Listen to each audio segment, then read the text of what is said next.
I've had the pleasure of working with this individual. It's about 10 years ago at one of the world's largest copper mines in South Africa.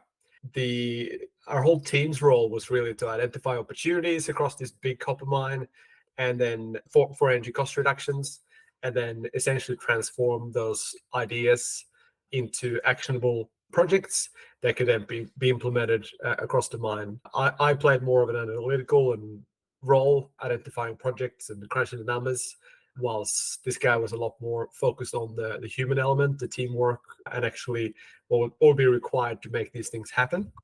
I was thinking before that this guy is the first non-energy nerd I have on the program, but I don't think that's true.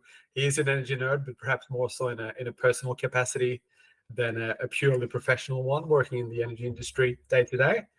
I think he's an incredible human being, and after reconnecting with him just a few weeks ago, I left feeling really energized. And yes, I'm really happy to bring him on the Charging Sessions podcast today. Phillip Crockford. How you doing, Phillip? I'm doing great. Thanks for asking me to have this conversation, Ewan. Really appreciate it. Not a problem, and it's really nice to have you on board.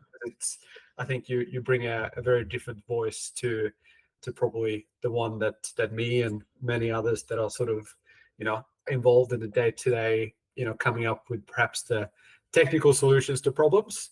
Maybe to start off with, can you tell us a bit about the kind of work that you do and how you work with organizations and individuals? Sure. The problem space I address is people's capacity to collaborate and get things done together, but especially in complex knowledge work. So that's the area that I work in, and it looks like sometimes clinical care. Doctors. We work with doctors who have to work in clinical settings. A lot of software engineers and tech people, that type of thing. What we've got is most of these folks are educated through a long process to be fantastic problem solvers, diagnosticians, people who have got the technical chops and the experience to really get in and solve problems. But the whole system is dedicated to the individual as a successful individual lone problem solver. And the real work in complex knowledge work, as you must know from the work in the energy transition, the real work is the work product that is the outcome that you want is purely a result of collaboration. It's not some lone genius thinking it all up. Yeah. It's how can you get your ideas across? How can you listen well to other people's ideas? And that's the space that I work in. It's really equipping people to be more successful in a world of massive change and disruption, which is what we're in right now. Yeah. Applying that to maybe reflecting on some of the stuff that we worked on together in Palabora in South Africa. Oh yeah. I think from my point of view, it was like, here's the idea, here's how much money you're going to save, let's implement. What's wrong with that, I guess, simple perspective? Yeah, I mean, what's wrong? Everybody can see it's a good idea, right? We need an energy transition, and in the copper mine, we need to reduce our energy consumption. That had external factors, right? In the power company running out of power, turning on these really expensive gas burners, and they had some big incentives in place if the mine had reduced their energy. So it's great to do the analysis, do the outcomes, look at the tech, see how it can. But what it comes down to, much more importantly, is it's a change. It's a change of behavior, a change of priorities. And in changes, people just talk about the change. What they don't see is that some people are going to lose power in the change. They're going to lose their capacity to have a say. And other people are going to gain it, of course, but that's a big thing. And people don't like losing their power, especially if they don't connect with a good reason for it, a good reason for them. Yeah. And so basically we can put it however we like, but there's a kind of a resistance to change, and it comes in lots of flavors, out and out. No, I'm not going to do that. To yes, I'll of course we'll go along, and then they sabotage the heck out of it. There's all of those moves, but they're all political moves, and politics is the study of power. And I'm not into politics at all, but this dynamic between people is if you'd want to drive change like you do, and which I support, the energy transition, we've got to take into account these other aspects. And so the usual approach to this is like manipulation, but I think there's a way to equip people to be more successful at moving and within change and navigating change and coming out in a good place without having to beat somebody else or resist. Yeah. Yeah. So Yeah. that's how I see it. Yeah, it's interesting. I remember one of the things too that was, something that was sort of came up with, I think, as we first arrived to, other side of the world, these Australians were here to tell you what to do, kind of thing. I think that was a bit of the sort of initial attitude, and I can completely see why people would think that. That's what we were. We were there. We were, external party, very few of us to come and tell them what to do. And I think that's, we had a few initiatives along the mine. I remember, like, we had this energy cost savings idea competition that we ran to kind of literally get anyone across the mine to bring ideas, whether they wanted that to be anonymous or with their name attached to it, and then receive a reward for ideas that then led to change. And I think that was, one of those interesting aspects where I guess we can attribute more of the ownership of ideas to those people directly. Yeah, that's great. And, Yeah. and in fact, that's what we found. Like, part of my work was to go and interview the leaders or the senior people in each part of the mine, the miners, the concentrator folks, the whole sequence, smelter and everything. And what I found was the conversation with the leaders, the initial conversation was like, oh yes, this is a great idea, I fully support it. Just don't mess with me or my numbers or our results or basically anything. We're not going to change anything we're doing, but by all means, you should get all these other folks to change. And Yeah. and no harm's meant by that, but it's just that people are focused on their own, and that's what change is. It's like, how do you change the way people listen? Like that competition, it's great, it gives some ownership and all the rest of it, and you've got to have it be listened to, not like, oh, some bullshit competition, like, they're trying to get us to do this and that and the other, with the position of the arms reflecting not the cold weather, but the general openness to anything new. Yeah.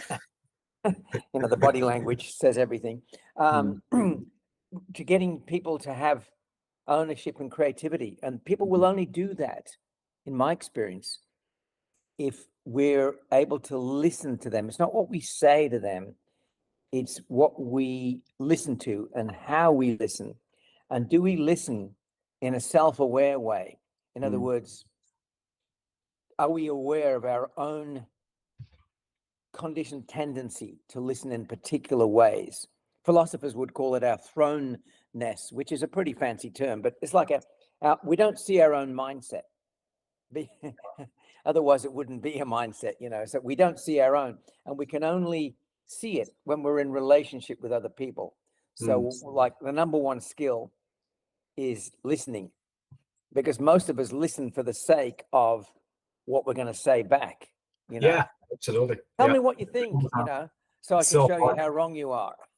Yeah, that kind of no, thing. absolutely. It's funny that, and I think I've done this program recently, which had that point we spent a whole week on recently, on kind of on listening and active and open listening. And I think once you really start thinking about that, and when you catch yourself in the action of, I know how I'm going to answer this, I know how I'm going to win this argument, I know how I'm going to get right in this question. It's just such a human phenomenon of wanting to be right, of anticipating, of not actually listening to what they're saying, but just how you're going to counter.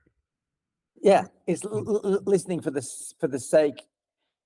Actually, a book I was just reading recently, the guy Peter Yalkovsky, he puts it really well. He calls the book "Listening for Candor," and the first level is what he calls cordial hypocrisy, where we're listening and nodding and all that, and we don't take a stand for what we believe in, because one, we've already assessed that it's not worth it with this person. It's just not worth the risk.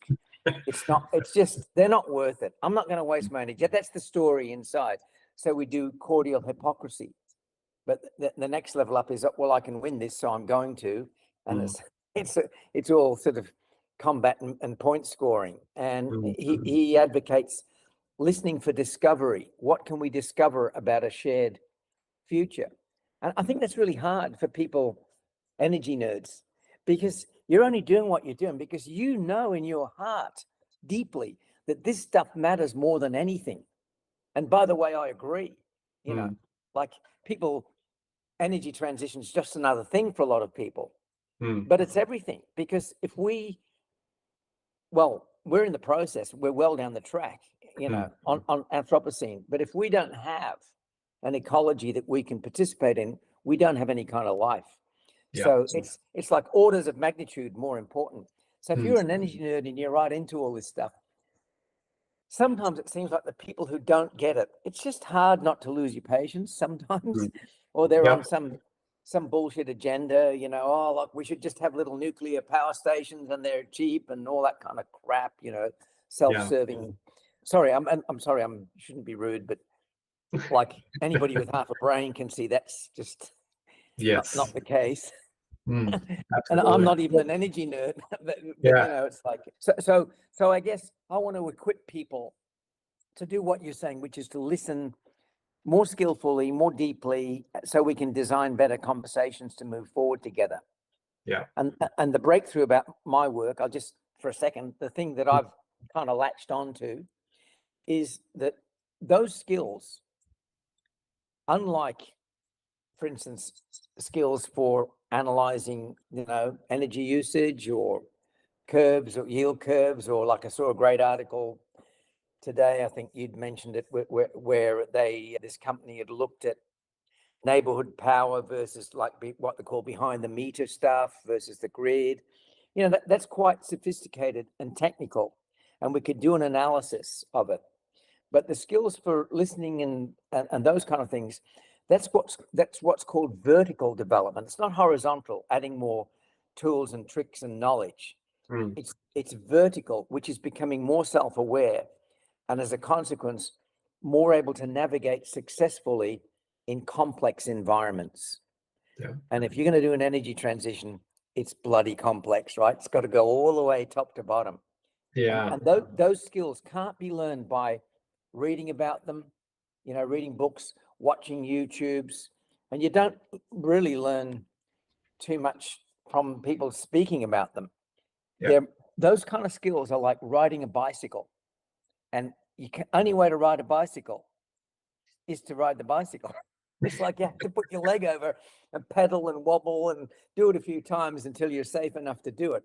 Mm. And it's the same thing with leading and collaborating. You got to Yeah. do it. Yeah. And so what I do is when we work with people, we have them be in an environment where they can be really engaged and fully engaged in collaboration, Mm. but where the consequence of failure is low or zero. Oh, Because okay.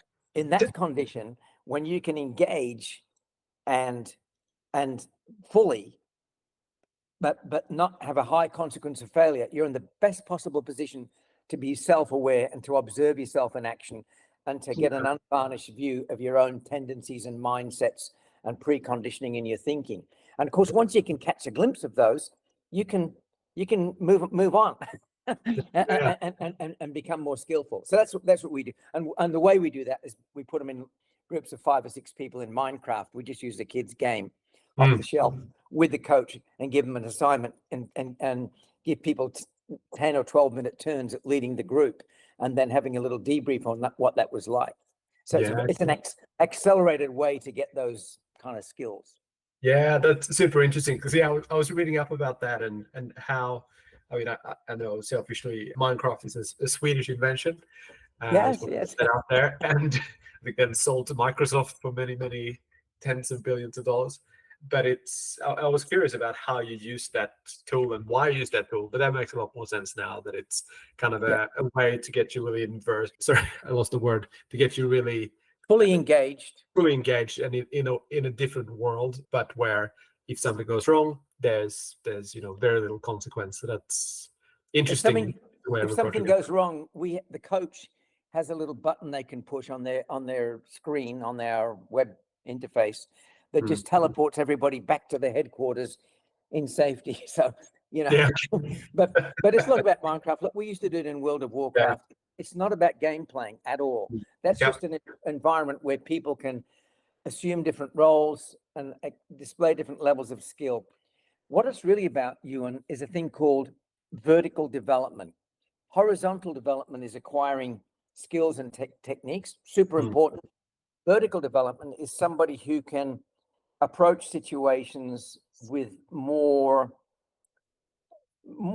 ability to understand, to find out where the leverage points are, to listen more deeply and reveal concerns that weren't initially there. Those kind of deeper skills.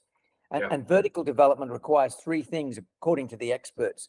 It requires a heat experience, it requires colliding perspectives, and What elevated experience? Sorry, the first one. No, what they call heat, H-E-A-T, Yeah. heat experience.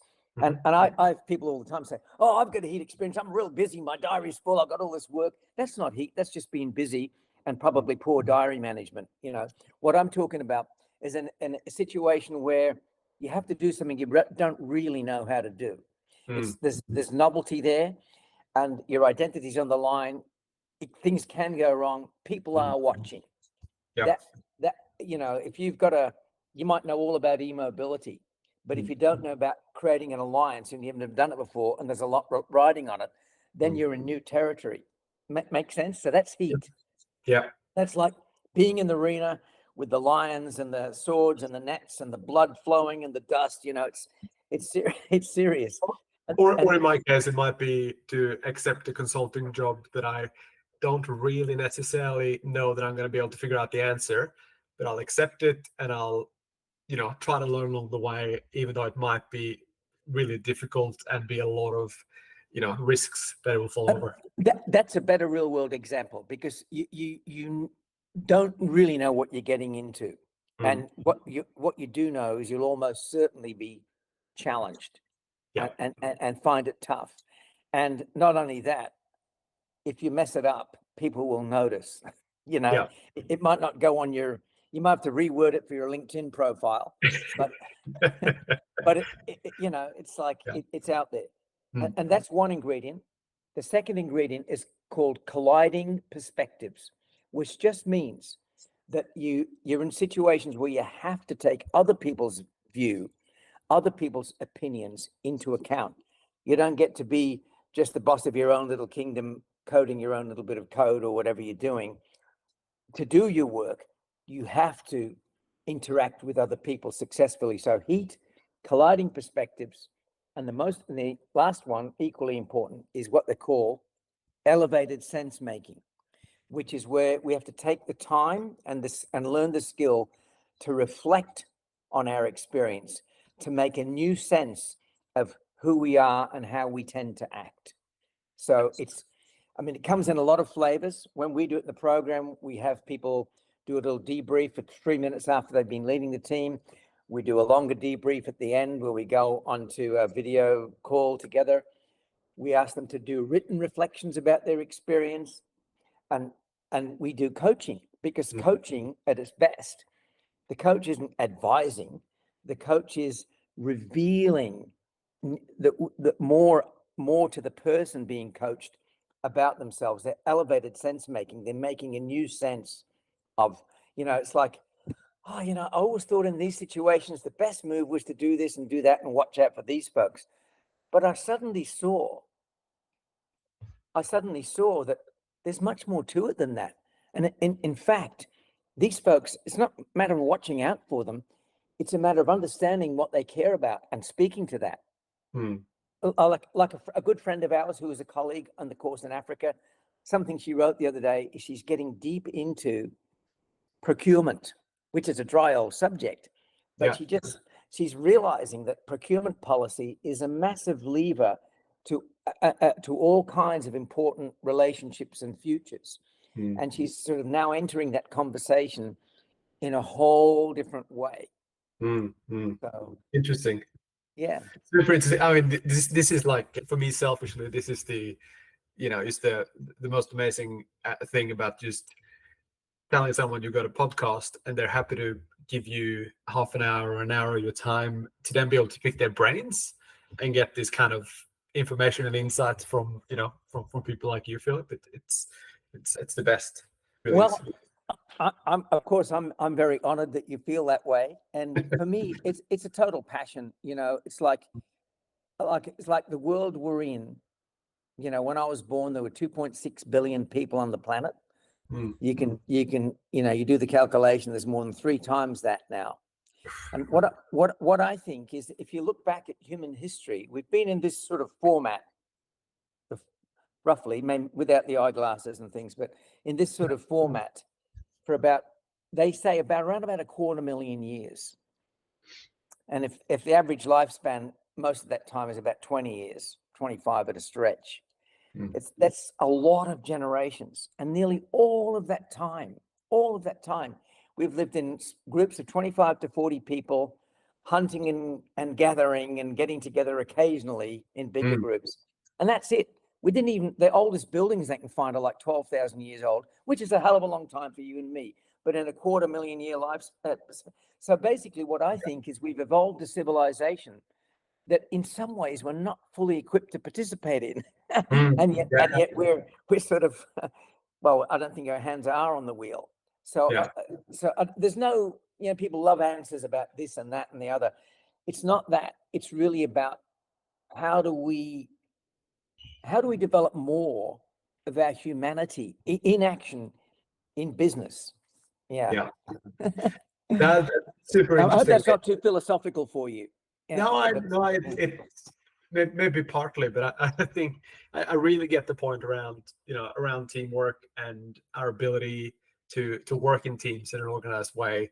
It does get really, really tricky fairly quickly when we grow in numbers. I'm not sure just because I've got a short time span or you got a short runway. Okay, that's fine. Span.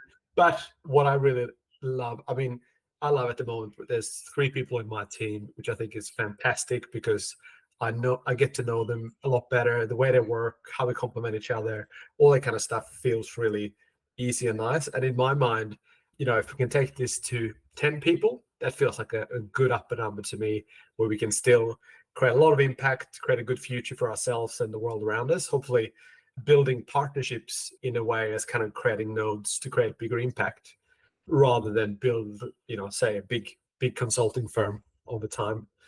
But I'm sure there's plenty of that's a great way to look at it.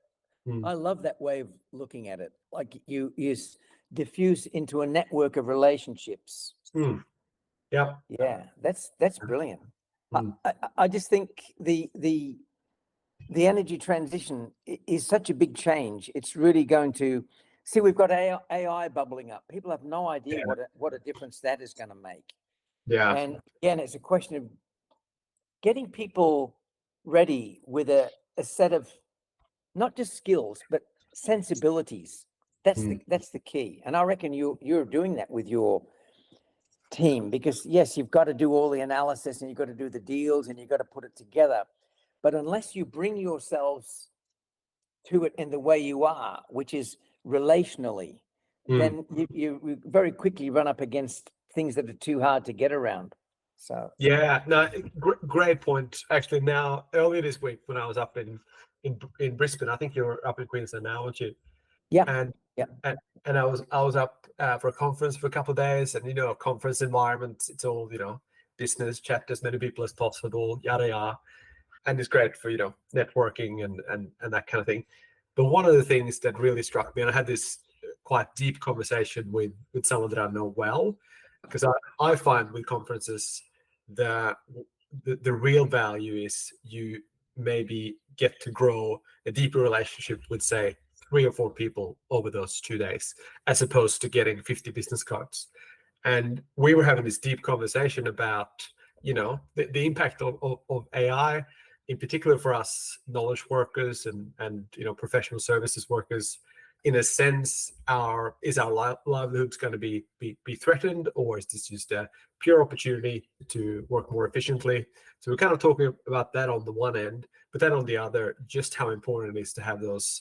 If I look at almost every single business transaction or that I've been involved in, it's pretty much all been built on the personal network, the people that I, maybe have a really deep relationship with that's recommended me, or, perhaps I had hired someone else as a consultant to come in and help out in a previous job, and they know the kind of business interactions we have. And so I think, yeah, sure, I'm pretty scared of, I guess, humanity in general dealing with AI. But on the Yeah. other hand, I feel more and more like I relate to, this is all about personal connections. That's how we grow in business and in life. I 100%. And I'll just add to that, personal connections and diversity. The more, and the secret that we've been discovering is that diversity, inclusion, all that stuff that they talk about in the HR department, it's all really good, but you're not going to get it from PowerPoints and things like that. The secret, if I can offer you this, that we found is a set of practices called team learning conversations. As individuals, we're taught to learn and absorb and learn information and learn techniques, but teams of people have particular sets of conversations that they need to engage in if they're going to be able to learn as a unit. And when they learn to do it as a unit, the mood of curiosity tends to take precedence. And when that takes precedence, inclusion and diversity are so much easier to incorporate. It's so much easier to become a node in a network if the underlying mood is the mood of curiosity. And that's what we teach people is, well, learn to listen for opportunities to engage these team learning conversations, because I think that's kind of like where the leverage is when you're doing the kind of change. Well, we're all engaged in this. We absolutely are. I'm not an energy nerd, but you guys are doing the best work. It's really, really important. So, taking it from, I guess, teams and individuals, and maybe the answer is teams and individuals on the other hand. But what we talked before about, on the one hand, the energy transition is super important. It's absolutely crucial for us to do what we need to do to mitigate emissions around the world.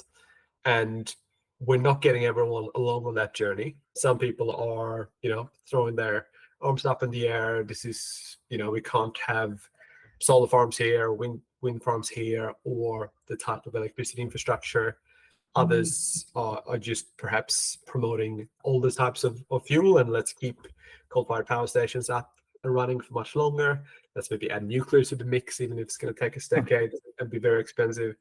What in all that sort of complexity, I guess, what are some of those levers that we can pull to maybe help get more Australians on the journey to decarbonize our, both our grids and e-mobility and, all those complex changes? Yeah, I mean, you're right. And I can't offer an answer. If anybody could offer an answer, we wouldn't be in the situation. So the first thing to notice is, I think the most powerful lever is self-awareness. If you see what I'm saying. Like I was talking to a colleague yesterday, and she's engaging with oil majors and middle in Houston, in Texas. And what she's found is a lot of the folks in the middle and lower parts of those organizations, they're very resigned about the future. They absolutely know that the energy transition has to come. They feel like they've got their livelihood, their children's schooling and all that is very engaged in, it's like the people who went to Vietnam thought they were doing an honorable thing. And then when they got back, everybody is like, woo, so they're in sort of that really tough position. And she wants to help them accelerate their companies to net zero. And then you and I would say, yeah, but look at the moves of the senior executives and that, it's like, so it is complex and difficult. But the most important thing, I think, is to notice our own given attitudes towards it. So for instance, so many people see themselves as problem solvers, and they bring a problem solving mentality to everything. And in a lot of the work you're involved in, it's actually not about solving a problem. It's actually about listening more deeply to reveal a shared concern that didn't seem apparent at first. And to do that, we've got to let go of our own tendency to act like, we want to analyze this, put it all together and come up with the problem. It's not. It's a divergent rather than a convergent thing. So tool number one is do things to keep yourself centered, whether it's breathing, just mindfulness, something like that is really, and to listen to your own listening. And number two is to connect with what you care about. Ask yourself, what do I care about? Don't assume that you know, because it's not the answer to the question. Like, oh, I really care about my family. I really care about energy transition. It's not that like an answer. It's the fact that you're willing to ask yourself, what do I care about in this situation right now? That is a terrific move to learn to make, because that's the kind of thing that frees us up to be more skillful listeners. And it's not all about listening and accepting. Then we need the courage to speak. But the interesting thing, it gives us more power to speak when we're centered. We've thought about what we care about, and we've listened to what the other person cares about.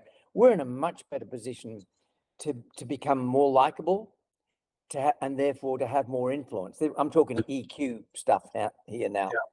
But I would say that. And then the other tool is, like I say, team learning conversations. There's 5 of them, and they can be learned and practiced. And just right there is a huge thing. And then perhaps one more thing, if you're looking for quick hits, is the narrative. Listen for the story that we're in. Listen for the story that these people are in, and how can we somehow start to tell a story that brings us together in the direction we need to go. That's a great point. I don't want to be too vague, but I mean, you've got a great story. How do you weave that with the other people, Yeah, I had a great story of this the other week when I heard from this course I'm doing. We had the wonderful Amanda McKenzie from the Climate Council came to speak. Obviously, the Climate Council, main job is about essentially educating and bringing people along on the journey of information around climate change. And I think one of the things that they've really started to focus on with communicating climate change, clean energy transition, is really about emphasizing the fact that we're not starting from scratch. This is not a problem that we have to solve from 0 to 100, and it's we're way behind. But talk about the clean energy transition, for example, in Australia. If we look 15 years back, there was barely, there was maybe 2-3% clean energy in the grid. Now it's 40. That's rather incredible in 15 years. It's an amazing thing.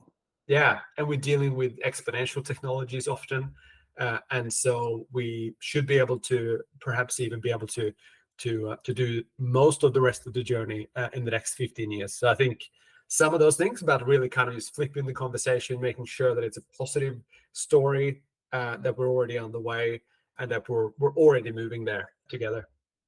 Yes, and part of that is understanding the other person's story. Like, to be human, we have to live in a narrative. Human beings, unlike dogs and cats and whatever, we're historical beings. Part of being human is to live in language, and living in language, not just using it, but living in it, which is what we do, requires us to live in time and a narrative. And if we can take the time to uncover a little bit more about the other person's journey, like I know about you, background in footwear retail, for way back when or whatever like that. It helps us to design a trajectory forwards with them, if that makes sense. Yeah. Totally. Yeah. What I really want, if anybody's listening to this podcast, is I want people who are working for the energy transition, in the energy transition, to know that you've got my wholehearted admiration and encouragement for what you're doing, because it's just some of the most important work to do right now. So that's what I would really like to say to people. I think it's just you have to get it, and that what you're doing, I know you're doing it because you love to do it, but it really matters. It matters such a lot. Yeah.